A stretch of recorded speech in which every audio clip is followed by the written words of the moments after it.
before you fall behind. Yeah.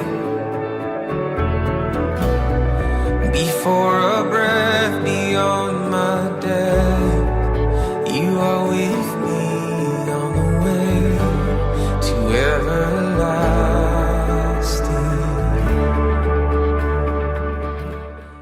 Hello and welcome to day 5 in a series called The Maker and the Made.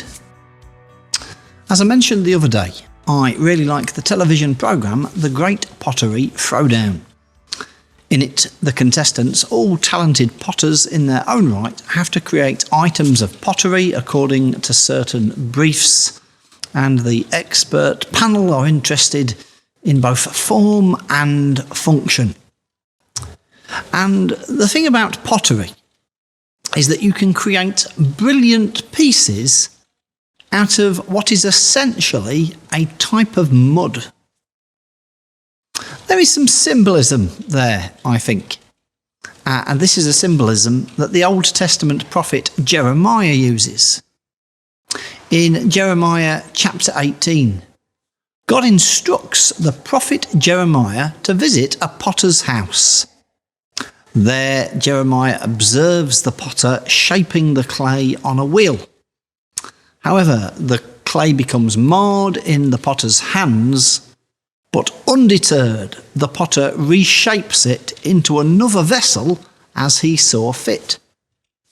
God then speaks to Jeremiah, saying, "Can I not do with you, Israel, as this potter does?"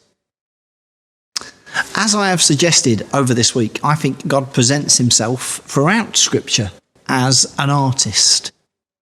And in almost all forms and types and genres and media, I love to see artists at their work. I love to see the craftsmanship, skill and time and effort and energy that goes into creating. Because part of what I think it means to be made in the image of God is that we are creative. We are creative like no other species on the planet.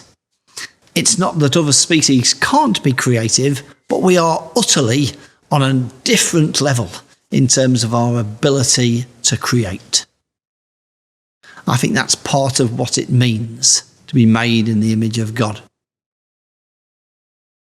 I think clay is interesting because, as is suggested in this passage from Jeremiah, something that can be formed into a structure can be reformed. There is a time in the life of that clay where it's still malleable, still flexible. Yes, it can take on a structure and a form and a function, but that can be remade, redone. If the clay becomes marred, it's not the end of the life for that clay. It can be placed back into the hands of the potter. And perhaps for some of us at the end of this week, that is what we would like to do. I pray often that God would shape my life, and at times that might need a reshaping, a restructuring, a reforming. And if mistakes have been made, lives can be remade. God is capable of doing that for you. And that is a beautiful thought. God bless and have a good weekend.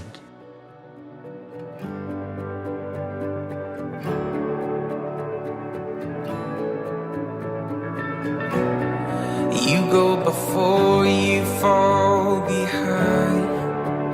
Yeah. Before